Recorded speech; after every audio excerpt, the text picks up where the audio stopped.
It is time.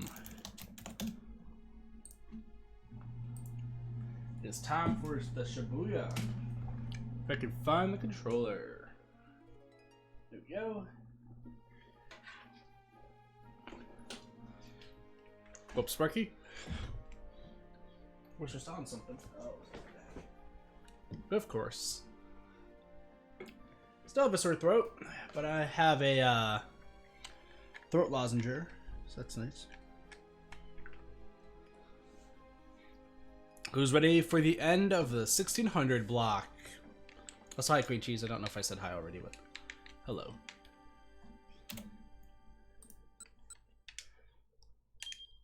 I'm ready.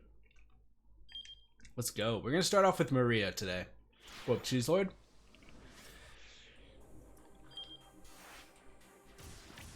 Already got two. So let's go for Maria this time. Taken by the man with the cane. I believe it's Teteno.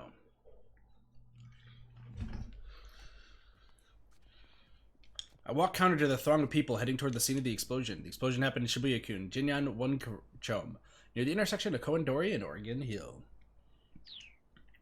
There's a gun pressed against my back, leaving me no choice but to continue marching forward. I don't have time for this right now. There's something I need to do. My frantic sense of urgency grows and grows. Cannon. The only clue I have is that name. The other hazy snippets that have surfaced in my memory provide no answers. Please, just tell me, I murmur. Do you know who I am? When the man with the cane doesn't answer, I stop in my tracks. I'm going to start shouting, I warn him. If you want to find out who you are, then do as I say. The barrel of the gun jabs more forcefully into my back. Once we find Hitomi Osawa, you'll remember, whether you like it or not. Guess I have no choice but to keep moving, then. Are memories really that precious to you? The man mutters as we start to move again. I'm taken aback by the question. Well, yes. I mean, isn't that pretty normal? There's a bit of a pause before he replies, his voice sad and distant. You're not going to remember just the good times, you know. What do you mean? I mean that sad and painful memories are going to resurface, too. I guess I hadn't really thought about that, but still, whatever kind of memories they are, they're all a part of me. I'm the person I am now because of the sorrow and pain, too. I want to remember. I want to remember who I am. The gunman directs me dispassionately along a series of quiet side streets. Side streets. Not sad streets. No, the streets are crying, guys. Can we give a hug to all the streets? Right here. I stop at his words. In front of us is an old multi-tenant office building. We ride the elevator to the 8th floor, then use the emergency exit to take the stairs up to the rooftop.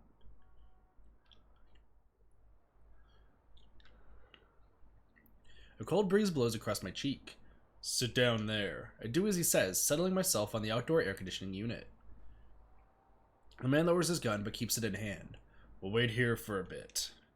For how long? He lets out a rueful chuckle. Guess we'll have to wait and see. This guy likes puns, I understand. I decide there's no point in trying to fight with him. For now, I have to hope he's telling the truth, and whatever's coming will help me get my memories back. If I don't know my past, how can I know what to do about this canon stuff or anything else? What up, Baba? How's it going? I stare up at the sky as I wait for whatever this assassin is waiting for. The silence between us is suffocating. Finally, I can't take it any longer. Hey, so I think this is yours. I hold out the notebook I picked up earlier. The man's surprise is plain on his face. Where did you get that? I saw the picture inside. He snatches the book out of my hand. Then he flips through it, looking sad. I'm afraid that another agonizing silence is about to descend when he speaks at last.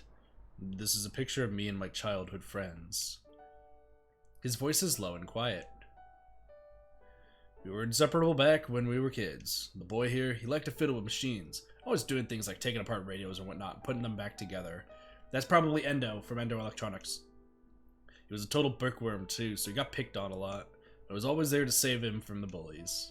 All of a sudden, the guy's in a sharing mood, I guess. I can feel his aura of murderous rage start to abate. The girl here was the same age as us, but she felt more like a big sister. Hold on a second. Are you guys hearing static?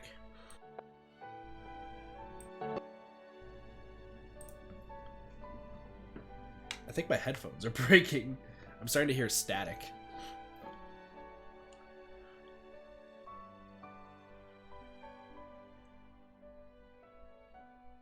I want to see if that's actually going to you guys, though.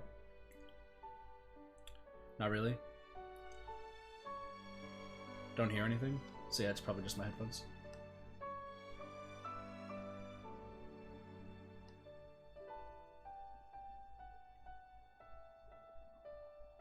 Just me? Well, yeah, I need to get new headphones then. The girl here was the same age as us, but she felt more like a big sister. Whatever stupid things my other friend and I got up to, she was always willing to laugh it off. I decided to stay quiet and keep listening. What was her name? I asked, curious to know more. Is this some sort of love triangle? Well, okay then. I guess I'm the nosy sort. So is this some kind of love triangle? Well, okay then. I guess I'm the nosy sort. The man grimaces but nods.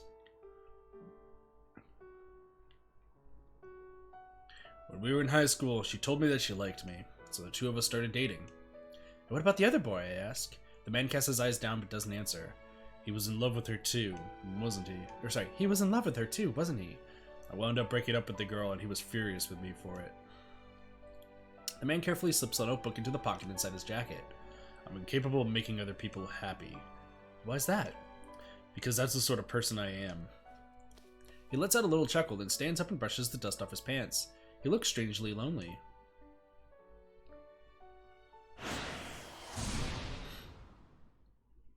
What? Okay.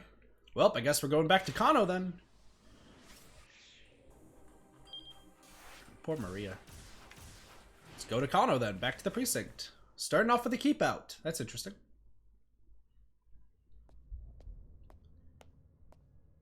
Look at that. Look at that suave guy. Arriving back to the Shibuya precinct, Kano hurried to the interrogation room. With the investigation currently on hold, he knew that taking any official action would be tricky. If he was going to break through the stalemate, he was going to need Tateno's help. The abduction, the ransom, the attaché case relay, Maria's release, and then Tanaka's death. Maybe Tateno would be able to figure out how all these elements were related. But first, Kano needed to check something for himself. Tateno would never have let Al-Karawan go free. Kano needed the prisoner to set the record straight.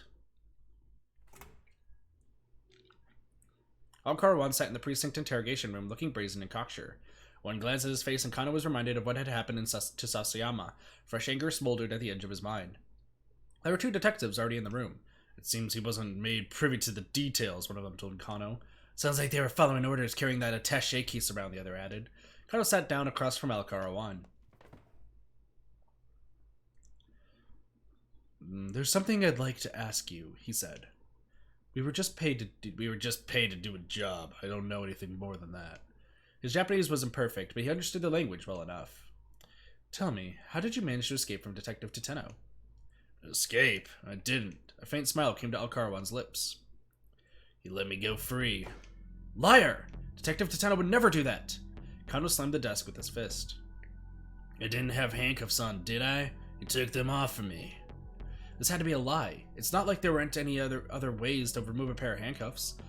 After he took off the handcuffs, Al-Karawan continued, he pointed his gun at me. Cut the crap! Kano grabbed the prisoner by the collar. But Al-Karawan went on unperturbed. He kept the gun pointed at me, but he didn't pull the trigger, so that's when I ran.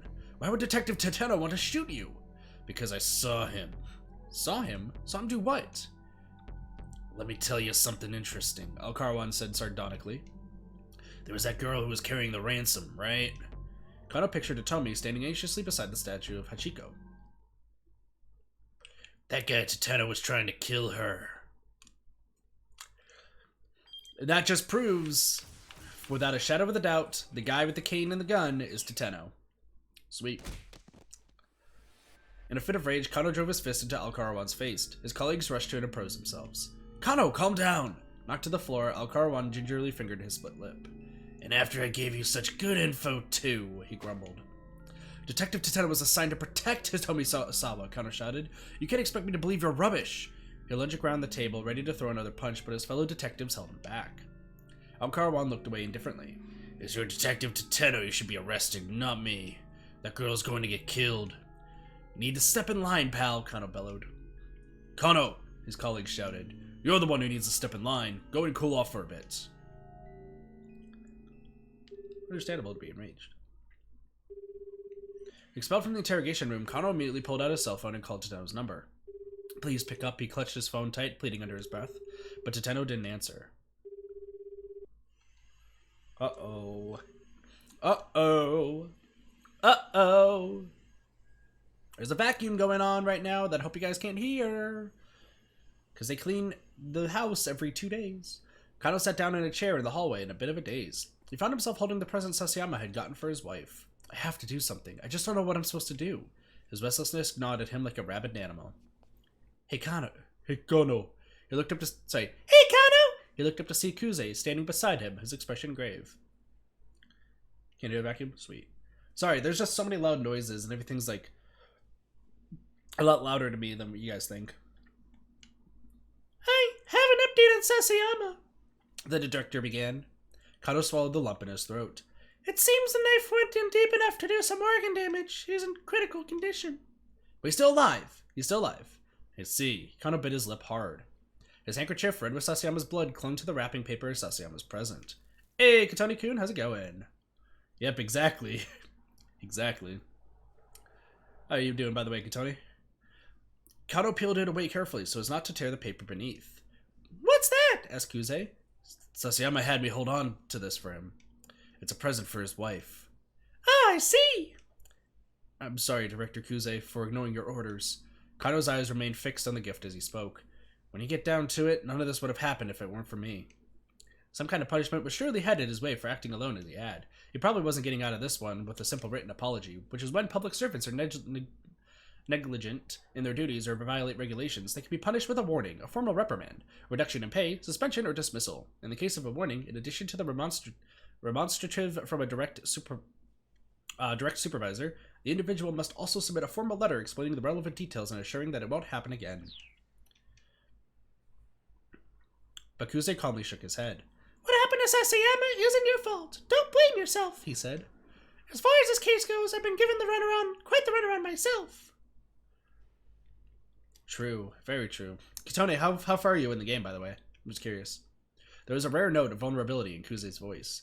The higher-ups have barely let any information trickle my way, but they're still ordering me around non-stop. It's a real pain in the ass. Kuze fell silent, ruminating, the quiet lingering between the two men for several moments before he abruptly spoke again. All right, I'd like to get your opinion on something.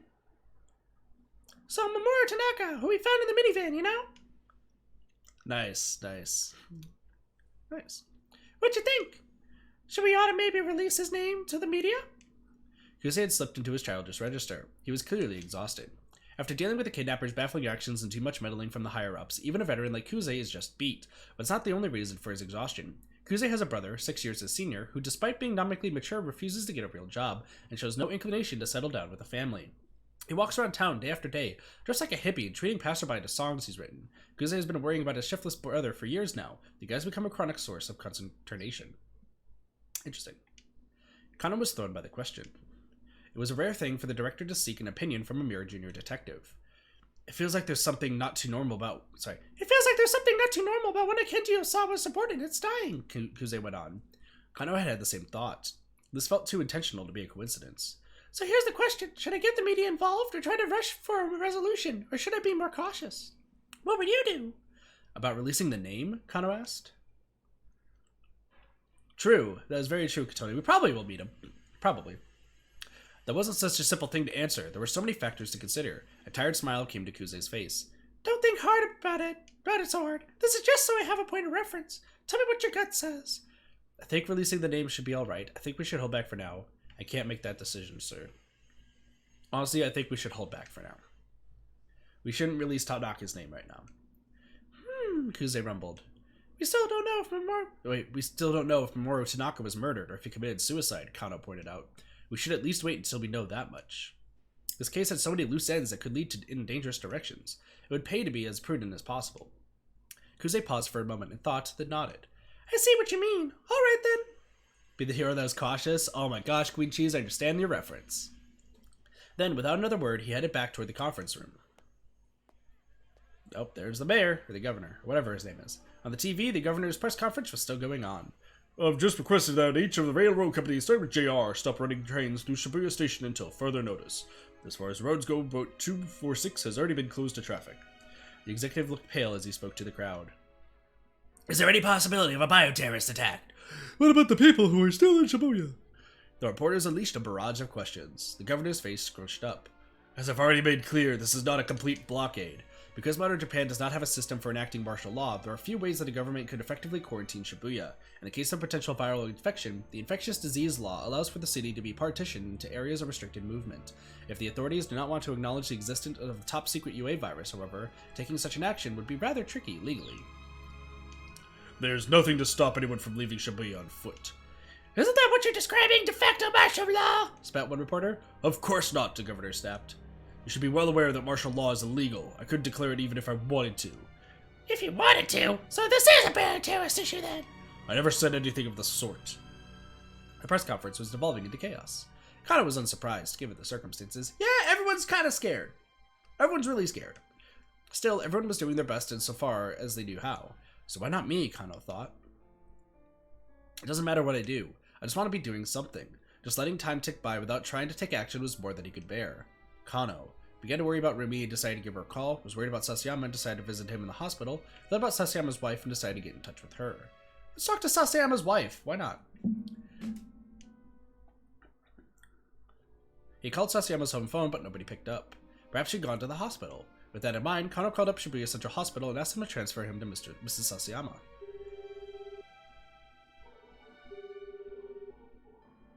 Anybody? After a little while, a woman's voice came through the receiver. Yes, this is Mrs. Sasayama. Her voice was thick and meaty. My name's Shinya Kano. I work with your husband on the force. What happened?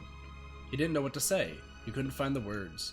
I wish that I'd been there when he'd gone to make that arrest, he blurted out last. I should have tried to get there and back him up sooner, if it hadn't been too late.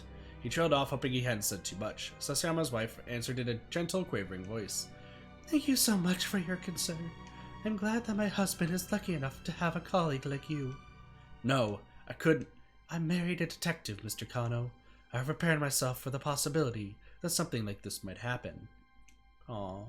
But she certainly didn't sound like she was prepared. Kano felt a biting pain in his chest. Your husband gave me something to hold on for you. I'd like to give it to you if I can. Oh? Well, certainly, but I'd like to stay here by his side today if possible. Hopefully, Kitone. Hopefully. Of course. I'll head on over to the hospital myself then. I hope you don't mind if I pay a visit. Oh, of course not. Sorry to trouble you like this. Thank you so much. Kano hung up, then hurried out of the precinct.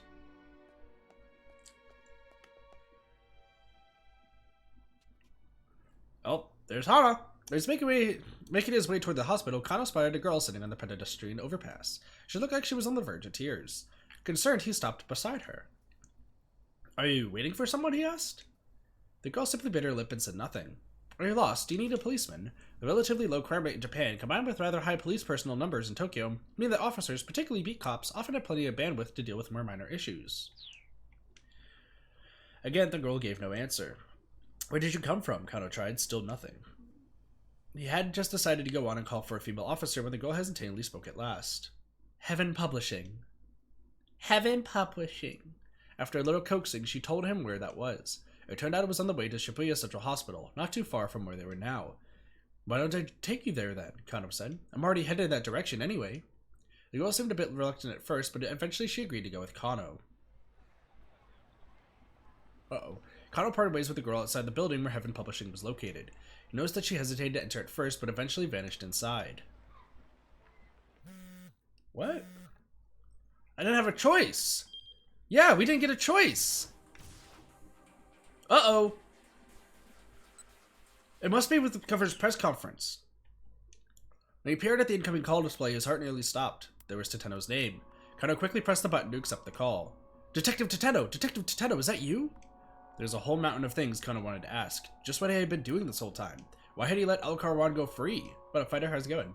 And what had happened to Hitomi? But while he was trying to decide what question to pose first, Tateno spoke. I secured Maria Osawa. What? The word came out as a startled gasp. Detective Tateno, you have to bring her here ASAP! Right now she's... Tateno cut him off. You need to bring Hitomi Osawa to my location at once. Hitomi Osawa? Yes, I heard over the wireless that the man from the U.S. Embassy had her in custody. Kano had been listening to the most recent wireless traffic. Apparently, Stanley had managed to find Hitomi. But what was Tateno getting at here? Wait, hold on, what for? I mean, why do you need to bring Hitomi Osawa to you? There was no reply. Detective Tateno, answer me, please! Tateno replied as if he hadn't heard Kano's questions. There's an office building in the Nanpedai called South Hill. I'll be waiting for you on the rooftop. If you don't bring her, I'll kill Maria. Uh-oh. With that grisly warning, he hung up. Kano's hand went limp, his phone slipped from his grasp and fell to the floor. Uh-oh. He needed to get to Tateno and find out what was going on. He started running alone toward Nanpendai, taking the quickest route through the back streets and alleys. He almost made it to the South Hill when he was spotted 3 foreigners in a narrow alley ahead. They were scanning the area as if searching for someone, and when they noticed Kano, they started running right for him.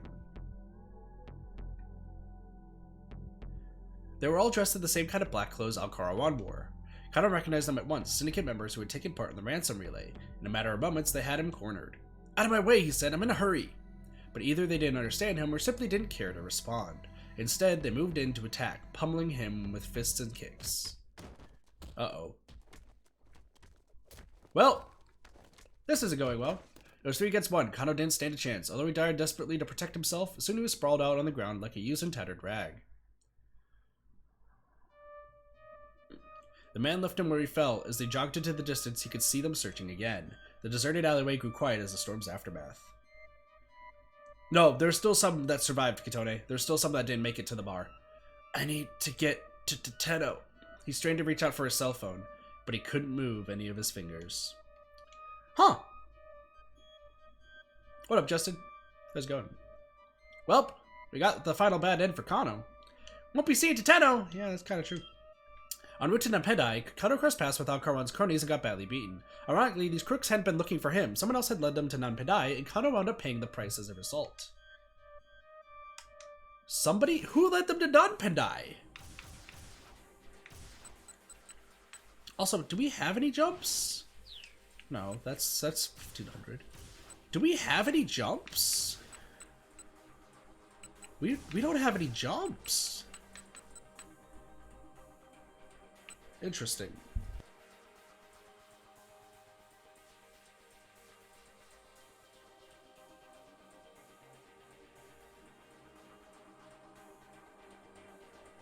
Was it Auntie? Thunder stream so good.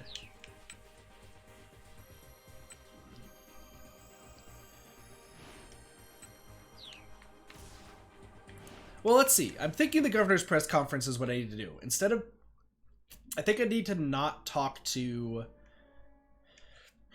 Well, let's talk about... Let's see if we can visit him in the hospital. Kano was worried about Sasagawa and decided to visit him in the hospital.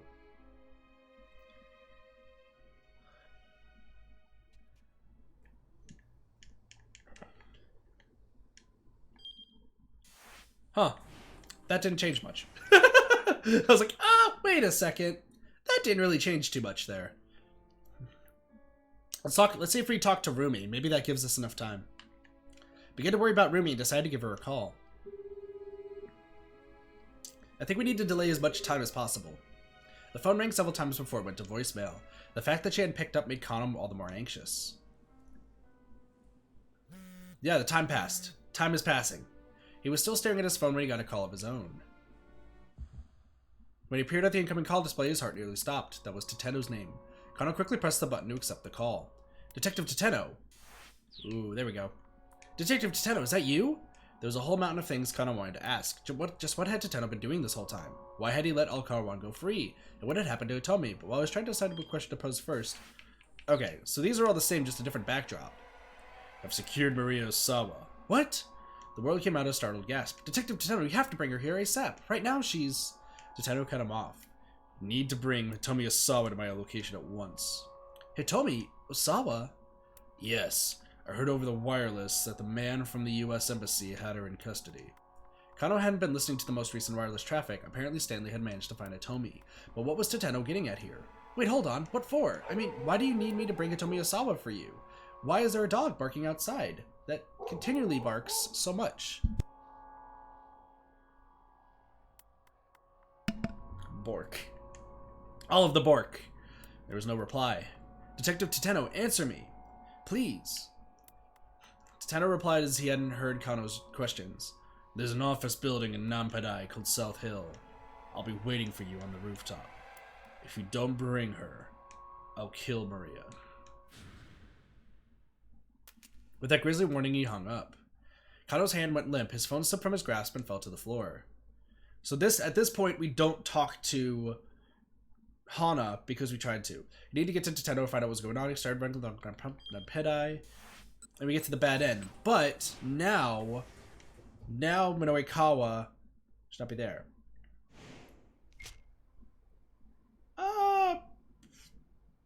No, because her blood is still like it still could be transmitted via blood Kitone. No, because he's in such a hurry, he's not going to notice Hana. Minorikawa snapped back into the present as a sheaf of pages appeared in front of his face. Here you go, Chiaki said, radiating anxiety. Right. Minorikawa gave her copy a close read over, then thrust it back out to her. What did you even fix? He asked.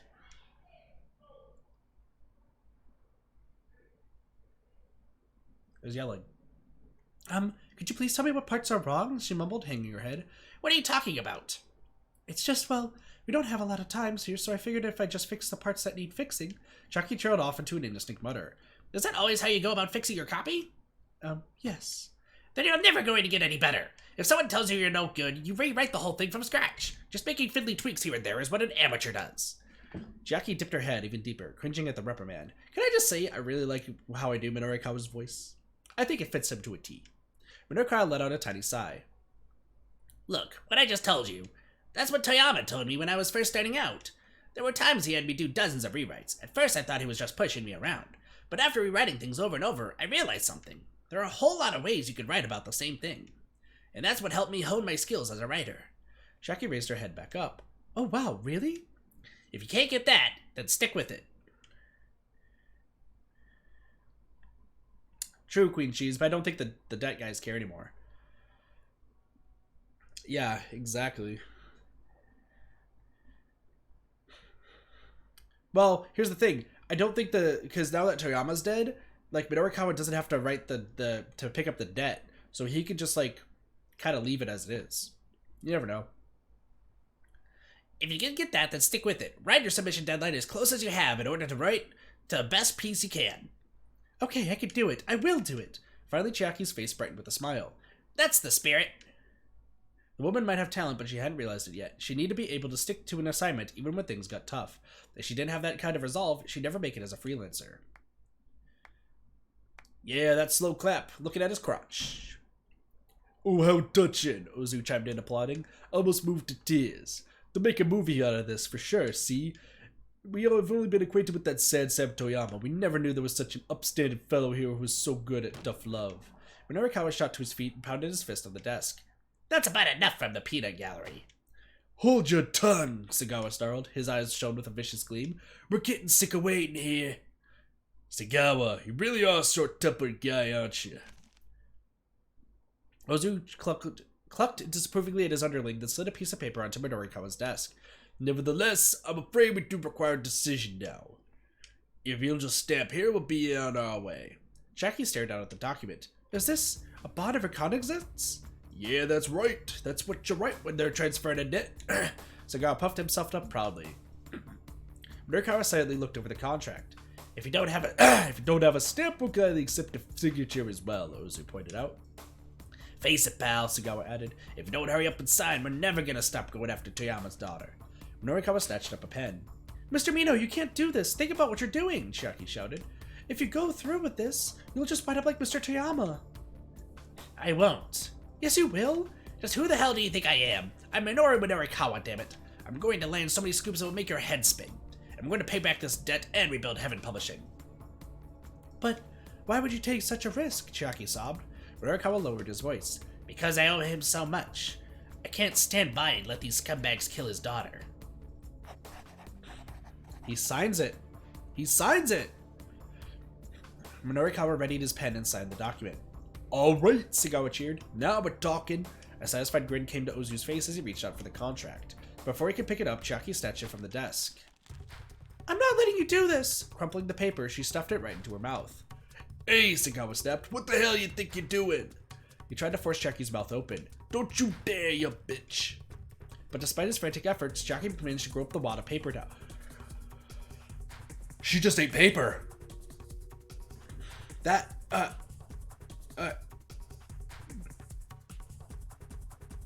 wouldn't that give you a lot of paper cuts? Wouldn't that be uncomfortable? I have a lot of questions. Also, what? Sasagawa blinked a few times. Oh, you did not just do that! Ozu looked on, dumbstruck. Guess we gotta get a new contract for the office, boss. Bring as many as you want, Chiaki declared. I'll just keep eating them. Girl, you just some kind of damn goat or something? The mental image of a goat eating paper is a common one, dating back to long ago, when paper was made solely out of plant material. If a goat were to eat modern paper, the wad of chemically treated pulp would go undigested and possibly cause an intestinal blockage, so please, do not feed paper to goats. Yeah, that's true though, Katani. Very true. Sasagawa shoved Chiaki up against the desk. Ow, cut it out, that hurts! As she struggled to resist, Chiaki lurched toward the desk, planting one of her hands atop the TV's remote control. One of her fingers happened to land on the volume up button. Uh-oh. The sound from the television soon hit max volume. We have just learned that the explosion earlier claimed the life of one man. While police have stated that there is a likelihood of foul play at work, they are also pursuing leads that this was a potential suicide. They hadn't realized and released a name, but they must have been talking about Toyama. Feeling the impact of his mentor's death all over again, Minorikawa slumped back in his chair, his body laying weight and lifeless. Still, there was one thing he could do for his friend that he lost. Oh, I picked the wrong choice! I picked the wrong choice! Oh no, I picked the wrong choice! I picked the wrong choice! No, Toyama's not dead, and Minorikawa doesn't know that. And what I was supposed to do is on Kano's choice, I was supposed to tell Kuze that he has to release the name so that Minorikawa knows that he's not dead. That's what I was supposed to do. Shoot. Well, this is a bad ending, I guess. Still, there was one thing he could do for the friend he lost. Drop a new contract. I'll sign it. Mr. Mito! Don't argue with me. I've made up my mind. Chucky fell silent. No rating on our deal now, Ozu said with a nasty stare. I do hope you don't get any funny ideas about running out on us. But Minorikawa didn't need the warning. He had no such plans.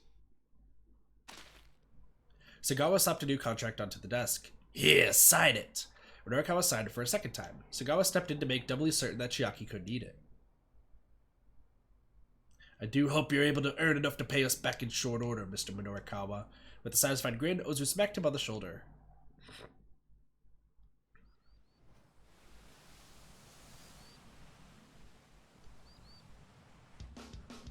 Minorikawa stood on the deck as the ship set out across the rolling waves.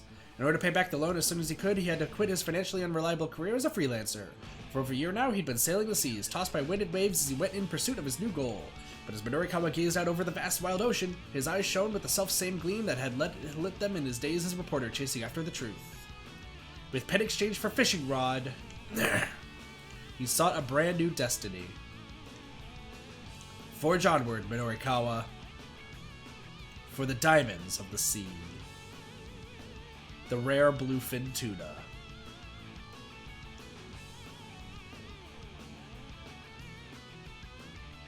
That's almost